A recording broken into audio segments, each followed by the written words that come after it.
concentration, Denny. It's, you know, I think his self-talk inside is not positive right now.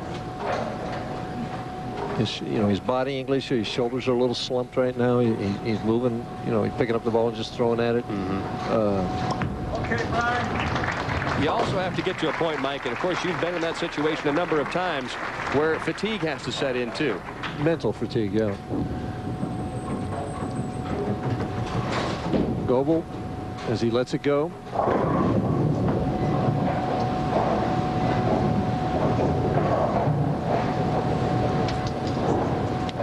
Looking at it, not happy with it at all. This lane's giving him trouble. If he can strike here, he still has a chance in this match. That's what he's looking for, yeah. All right, have to start somewhere. You take it out the sheet for 215, and that's how he has to look at it. That's what he has to do. Steve Hoskins opting for a fresh set of pins, uses the re-rack. Key shot here for him. Well, he's just had this lane wired. I fully expect this ball to get flush.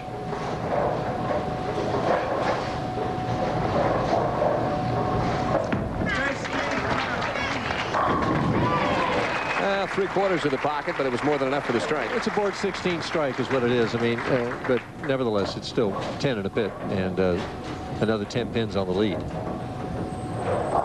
Possible 257 for Steve Hoskins. Walter Ray Williams Jr., our top seed, loosening up on lanes 23 and 24. See if he found what he was looking for in the left lane, the last frame, that he can duplicate it here.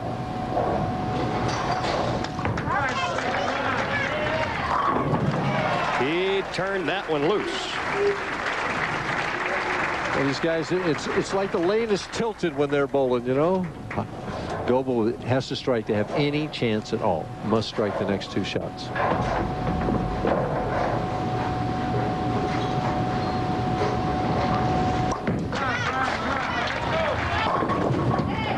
Well, the 4-pin left, but the 9 did not. So these two are going to reverse outcomes of last week. The only difference is that Hoskins has to win one more to win the title. Goebel will wind up third.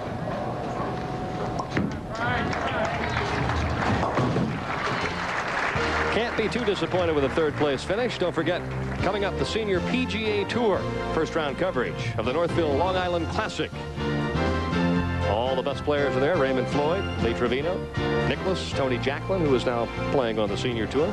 Jim Colbert's just hotter than a firecracker on that Senior Tour. Well, 9 consecutive rounds in the 60s, 41 under par for his last 3 events. I'd say that's pretty much finding the hole with great frequency. Those guys on that Senior Tour shoot those low 60s all the time. all that experience, Mike. And sure. Well, the experience didn't help Goebel here tonight. Really thought that he would just continue bowling good games. Missing that 2-7, I think, seemed to unnerve him. Right. You know. Well, I think he also sensed he knew Steve was pretty well lined up. You can't afford to give away anything in that kind of a match. Well, it's a spare he should have made. I mean, you look back when you're bowling well, you make those kind of spares and you don't lose momentum. Steve came out was just a little shaky the first 3 or 4 frames, you know, and that was Bryan's opportunity to get an early lead, and he didn't do it. Okay, now if you're Steve Hoskins, I mean, right now you're hot, you're rolling, you got a pretty good feel for this pair of lanes. If you're Walter Ray, you're saying, I don't know, 4 and 13 from the top spot. This guy's just crunching the pocket. He's got tons of area. How confident can Walter Ray be? I think Walter Ray is always confident myself. He's just a special type of bowler. As Steve gets it off the wall back to get the 10 pin, he'd rather save that for the next match. Walter Ray's not afraid of anybody out here. I mean, I don't care whether they throw the ball straight or hook it or whatever. Watch and see what pin gets the 10. It was not the head pin. It was some other pin that came up out of there and got the 10. Steve says, well, sure. Told me that he feels in his mind that he's an entertainer out there. Like, make no mistake about him. He's trying to win, but he feels like he needs to put on a show. Interesting. I don't think Walter Ray looks at it that way at all. Walter Ray's out there to win. He's out there to make money. It's out there to accomplish.